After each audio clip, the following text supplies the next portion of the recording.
नमस्कार, मैं doctor Girish Agrawal, chest physician, Ramakrishna care hospital, Raipur. दोस्तों, पिछले बार मैंने एक वीडियो बनाया था कोविड के ऊपर, जब लास्ट टाइम हमने कोविड का एक पीक देखा था। इस बार फिर से कोविड का पीक आया है और ये वायरस पिछले वायरस से अलग है। इस वायरस में जो चेंजेस हैं वो ये हैं कि इसमें मरीज़ को बहुत तेज़ बुखार, जो कि 8 से 10 दिन, 11 दिन, 12 दिन तक भी रह सकता है, जिसमें पूरा शरीर टूट जाता है, पसीने आते हैं, 102, 103 डिग्री का फीवर। ये एक नया प्रेजेंटेशन इस वायरस के साथ है। इस वायरस के साथ में डायरिया भी एक कॉमन प्रेजेंटेशन के साथ आ रहा है। लोगों में सर में दर्द होना या आँखों में दर्द होना, ये कुछ नए प्रेजेंटेशन है इस नए स्ट्रेन ऑफ कोविड वायरस में। साथ ही साथ दोस्तों, पिछले वायरस में अपन जानते थे कि बच्चों को इफ़ेक्ट नहीं करता था, लेकिन ये वायरस बच्चों को भी इफ़ेक्ट कर रहा है। और ख़तरनाक बात ये है कि बच्चों से बड़ों में भी ये इन्फेक्शन फैल रहा है, बड़ों से बच्चों में, बच्चों से बड़ों में। तो ये कुछ नए स्ट्रेन वायरस की अलग से प्रेजेंटेशन है एज़ कम्पेयर टू पुराना स्ट्रेन ऑफ वायरस के लिए। एक जो कॉमन प्रॉब्लम मैं लोगों में देख रहा हूँ वो ये है कि अगर आज मेरे को किसी कोविड पॉजिटिव पेशेंट के साथ एक्सपोजर हुआ है तो मैं तुरंत अपना RT-PCR कराता हूँ और मैं ये साफ़ हो जाता हूँ कि भाई मैं नेगेटिव हूँ। तो दोस्तों, ऐसा ना करें।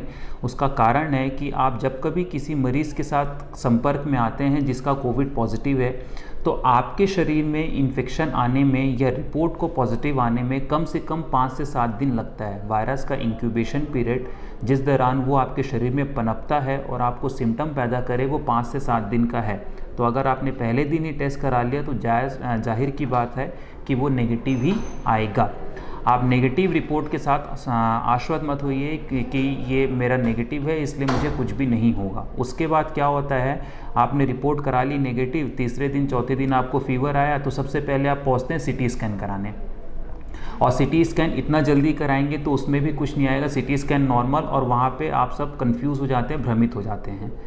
तो अगर आप किसी पेशेंट से एक्सपोज्ड हुए हैं जो कि कोविड पॉजिटिव है तो इंतज़ार करें, आपका जब तक सिम्टम डेवलप नहीं होता आपको कोविड टेस्ट नहीं कराना है। अब अगर आप एक्सपोज्ड हो गए हैं तो एक कॉमन क्वेश्चन जो आता है कि भाई मेरे को एक्सपोजर हो गया, मैं क्या दवा खाऊं? तो दोस्तों, कोई भी दवा प्रूवन नहीं है प्रोफाइलेक्सिस के तौर पे, चाहे वो डॉक्सीसाइक्लिन हो, चाहे वो आइवरमेक्टिन हो, चाहे वो हाइड्रोक्सीक्लोरोक्विन हो, चाहे वो एजिथ्रोमाइसिन हो, इवन चाहे वो फेविपिराविर जो कि फेविप्लू के नाम से जानी जाती है, कोई भी दवा प्रोफाइलेक्सिस में काम नहीं करती है। एक बार जब आपको सिम्टम्स आ गया, कोविड RT-PCR आपकी रिपोर्ट पॉजिटिव आ गई, उसके बाद इमीडिएटली मरीज़ ये करते हैं कि अपने सारे ब्लड टेस्ट कराते हैं और CT स्कैन कराते हैं। दोस्तों, मैंने पिछले वीडियो में भी आपसे ये कहा था कि हमें इन चीज़ों की ज़रूरत नहीं है। ये सिंपली आपके पैनिक लेवल का नतीजा है कि आप इतने सारे टेस्ट कराते हैं और अपने पैसे वेस्ट करते हैं। इस वायरस में जैसे कि मैंने बताया है कि फ़ीवर 10 से 12 दिन तक रहता है और काफ़ी हाई ग्रेड फीवर रहता है। तो हो क्या रहा है, जिन मरीज़ों को वायरस इन्फेक्शन हो रहा है वो फीवर नहीं टूटता बोलने से 5वें दिन, 6वें दिन, 7वें दिन या तो आके भर्ती हो जा रहे हैं या अपना CT स्कैन करा रहे हैं। मैं एक बात ये बोलना चाहूँगा कि अगर मरीज़ को परेशानी चल रही है, 6 दिन, 7 दिन, 8 दिन हो गए हैं, अगर उस समय मरीज़ CT स्कैन करा रहा है तो नॉर्मल CT स्कैन सरप्राइज़ होगा। मैं नहीं उम्मीद करता कि 7वें दिन, 8वें दिन किसी पेशेंट का CT स्कैन नॉर्मल आएगा, उसमें निमोनिया ज़रूर आएगा। लेकिन निमोनिया अगर आपका पहला CT स्कैन में स्कोर आपका 5 था, बाद के CT स्कैन में बढ़ के वो 10, 12 या 15 हुआ है, तो वो आपका भर्ती का क्राइटेरिया नहीं है। कोविड इन्फेक्शन में भर्ती तभी होना है जब आपका ऑक्सीजन का लेवल 90 के नीचे जाए। और कुछ एक ग्रुप ऑफ पेशेंट्स हैं जो high risk group of patient है, जैसे कि प्रेगनेंसी है, बच्चे हैं, या जिसको ट्रांसप्लांट हुआ है, या जो लंबी समय से लंबी बीमारियों से जूझ रहे हैं, या जिनकी उम्र 60 के ऊपर है। ऐसे मरीज़ों में 94% को हम बेसलाइन मानते हैं कि अगर 94% से नीचे ऑक्सीजन जा रहा है तो ही भर्ती होना है। अदरवाइज़ नॉर्मल मरीज़ों के लिए 90% के नीचे भर्ती होने की आवश्यकता नहीं है। होता क्या है कि आपने CT स्कैन कराया, पहले आपका CT स्कैन में सीवियरिटी स्कोर 3 था, बाद में बढ़ के 10 हो गया, तो आपको कोई सलाह दे देता है कि आपका CT स्कैन में निमोनिया फैल रहा है, आप जाके भर्ती हो जाओ। मैं आपसे ये कहना चाहूँगा कि CT स्कैन में कितनी सीवियरिटी स्कोर आ रहा है इससे कोई फ़र्क नहीं पड़ता। इलाज दोस्तों मरीज़ का होता है, रिपोर्ट्स का नहीं होता है। जब तक आपका ऑक्सीजन लेवल 90 के नीचे नहीं है, आप किसी भी प्रकार के कोविड की सीवियरिटी स्केल में नहीं बैठते हैं। आपको माइल्ड सिम्टम की ही कैटेगरी में रखा जाएगा अगर आपका ऑक्सीजन का लेवल नॉर्मल है तो। अब जब मरीज़ भर्ती हो रहा है तो वो ये सोच के भर्ती होते हैं कि मैं जाऊंगा, मुझे रेमडेसिविर का इंजेक्शन लगेगा और मैं ठीक हो जाऊंगा। ये बिल्कुल भी सही बात नहीं है। सोचो, अगर ये बात सही होती तो जिस भी मरीज़ को कोविड का इन्फेक्शन हो रहा है उसे पूरा विश्व पहले दिन भर्ती करता, 5 दिन तक रेमडेसिविर का इंजेक्शन लगाता और उसे भेज देता कि आप जाओ, अब आपको कोविड से कोई खतरा नहीं है। लेकिन ऐसा सीन नहीं है। रेमडेसिविर का इंजेक्शन लगने के बावजूद मरीज़ की कंडीशन ख़राब होती है, क्योंकि एकमात्र दवा रेमडेसिविर ही है जो कोविड के अगेंस्ट जिसका एक्शन, रोल या इफ़ेक्टिवनेस देखा गया है, लेकिन उतनी इफ़ेक्टिव नहीं है कि ये बीमारी को बढ़ने से रोक सके। इसीलिए जो विश्व स्वास्थ्य संगठन है या पूरे विश्व की जो संस्थान हैं, उन्होंने ये बोला है कि रेमडेसिविर का इंजेक्शन तभी लगाना है जब ऑक्सीजन का लेवल 90 के नीचे जाए, उसके पहले इसको लगाने का कोई फ़ायदा नहीं है। दूसरा एक बात मैं आपसे बोलना चाहूँगा, स्टेरॉयड। बहुत सारे ऐसे पेशेंट्स आ रहे हैं जिनको सिम्टम को 3 दिन 4 दिन हुए हों और वो डेक्सोना, ओमनाकोटिल, वाइसोलोन, जिस भी नाम का स्टेरॉयड, डेफकॉट, जिस भी नाम का स्टेरॉयड मार्केट में है, उनको किसी ने बोल दिया है या वो व्हाट्सएप से अपना प्रिस्क्रिप्शन लेके खुद खा रहे हैं। सिम्टम्स जिस दिन से आना शुरू हुआ उस दिन से आप 1 हफ्ता काउंट कीजिए।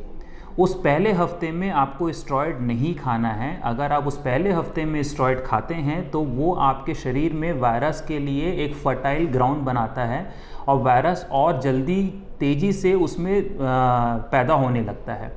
तो शुरुआती 1 हफ्ते में स्टेरॉयड का कोई रोल नहीं है। प्लीज़ स्टेरॉयड मत खाइए। ऐसे मरीज़ जो कि घर पे हैं, जिनका इलाज घर पे चल रहा है, उनको किसी भी प्रकार के ब्लड थिनर या खून को पतला करने की दवाओं की ज़रूरत नहीं है।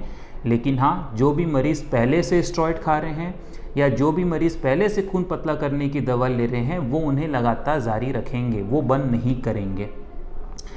जैसा कि मैंने आपसे बताया कि प्रोफाइलेक्सिस, एक्सपोजर, किसी पेशेंट के संक्रमित मरीज़ के आप कांटेक्ट में आ गए तो आपको किसी भी प्रोफाइलेक्सिस की ज़रूरत नहीं है। वैसे ही शुरुआत के 1 हफ्ते में आपको कोविड के लिए किसी भी दवा की ज़रूरत नहीं है। इंटरनेशनल गाइडलाइन साफ साफ कहती है कि चाहे वो डॉक्सीसाइक्लिन हो, चाहे वो आइवरमेक्टिन हो, चाहे वो हाइड्रोक्सीक्लोरोक्विन हो, चाहे वो एजिथ्रोमाइसिन हो, चाहे वो फेविपिराविर जो कि फेविफ्लू के नाम से मिलती है, इन सब दवाइयों का इसके इलाज में कोई भी रोल नहीं है। आप इसे अगर अपनी सिर्फ सेल्फ कॉन्फिडेंस के लिए, फॉल्स सेल्फ कॉन्फिडेंस के लिए खा रहे हैं कि अरे क्या खा लेते हैं, कोई फ़र्क नहीं पड़ता, तो आप वो जारी रख सकते हैं। लेकिन ये खा के ये मत सोचिए कि मैं इससे ठीक हो जाऊंगा या मेरी बीमारी इससे आगे नहीं बढ़ेगी। रेमडेसिविर भी अगर आप लगवाते हैं जब तक आपका ऑक्सीजन का लेवल कम नहीं हो रहा है, तो आप बिल्कुल मत सोचिए कि रेमडेसिविर लगवाने से मैं ठीक हो जाऊंगा या मेरी बीमारी आगे नहीं बढ़ेगी। रेमडेसिविर के बारे में एक बात और मैं बोलना चाहूँगा, जितने लोग रेमडेसिविर लगवा रहे हैं जिनको ज़रूरत नहीं है, वो कृपया इस बात को ध्यान से सुनिए कि रेमडेसिविर का स्टॉक छत्तीसगढ़ में पिछले 1 हफ्ते में 2 से 3 बार शॉर्ट हुआ है। अब आप ये सोचिए कि जिसको ज़रूरत नहीं है, अगर वो अपनी ज़िद पे रेमडेसिविर का इंजेक्शन लगवा रहा है, तो जो ज़रूरतमंद व्यक्ति है उसके लिए दवा कम पड़ रही है। मेरी आपसे हाथ जोड़ के विनती है कि अपना इलाज खुद ना करवाएं या अपने डॉक्टर के ऊपर प्रेशर मत डालिए कि मुझे ये इंजेक्शन लगवा दीजिए। चौथी चीज़ इसके बाद जो मैं आपसे बोलना चाहूँगा वो ये है कि एंटीबॉडी, लोग एंटीबॉडी टेस्ट इसलिए करा रहे हैं कि मेरा एंटीबॉडी अगर पॉजिटिव है तो मुझे कोविड नहीं हो सकता। ये भ्रम है। एंटीबॉडी किसके शरीर में कितने दिन तक रहेगी, क्या एंटीबॉडी वाकई आपको कोविड से बचाव करती है, इसके ऊपर बहुत बड़ा सवाल है। वैक्सीन लगवाने के बाद 2 शॉट ऑफ वैक्सीन लगने के बाद भी अगर आपके शरीर में एंटीबॉडी की मात्रा अच्छी खासी है, उसके बाद भी आपको इन्फेक्शन हो सकता है। कई मरीज़ ऐसे भी हैं जिनको 2 शॉट ऑफ वैक्सीन लगाने के बाद भी एंटीबॉडी नहीं बन रही है। तो एंटीबॉडी के चक्कर में ना पड़ें। हमारे शरीर में 2 अलग अलग प्रकार की प्रतिरोधक क्षमता होती है। एंटीबॉडी जो हम नाप सकते हैं उससे आप नहीं बचेंगे। एंटीबॉडी आपके लिए सिर्फ एक फॉल्स मार्कर है। मैं इससे पहले कि अपनी बात पूरी करूं, मैं एक बात ज़रूर बोलना चाहूँगा कि कोविड में सिर्फ और सिर्फ एक ही नंबर का इम्पॉर्टेंस है और वो नंबर है आपका ऑक्सीजन का लेवल। आपकी सिटी स्कैन का सीवियरिटी स्कोर इम्पॉर्टेंट नहीं है, इलाज मरीज़ का होता है, रिपोर्टों का नहीं होता है। वैक्सीन के लिए मैं बोलना चाहूँगा, आपको वैक्सीन लगाना है। ये मत सोचिए कि वैक्सीन आपको कोविड के इन्फेक्शन से बचाने में मदद करेगी या नहीं करेगी, या इस पे इतने सारे भ्रांतियां हैं, भ्रम है। वैक्सीन ज़रूर लगवाना है, मास्क ज़रूर पहनना है, फिज़िकल डिस्टेंसिंग ज़रूर फॉलो करना है। एक बात और दोस्तों, कोविड का मरीज़ जिसको कोविड का इन्फेक्शन हो रहा है वो बहुत ज़्यादा डरा हुआ है, लेकिन जब तक उसको कोविड का इन्फेक्शन नहीं हुआ है तब तक उसके लिए कोविड नाम की कोई चीज़ अस्तित्व में ही नहीं है। ऐसा मत कीजिए प्लीज़, मेरी हाथ जोड़ से आपसे रिक्वेस्ट है। हमारे शहर में मरीज़ों के लिए बेड नहीं है, सारे बेड फुल हो चुके हैं और ये स्थिति अभी ऐसी भयावह स्थिति बनी रहेगी। तो आप कोविड होने से पहले डरिए, जब कोविड हो गया तो आप अपने डॉक्टर को अपने आप को सौंप दीजिए। Thank you.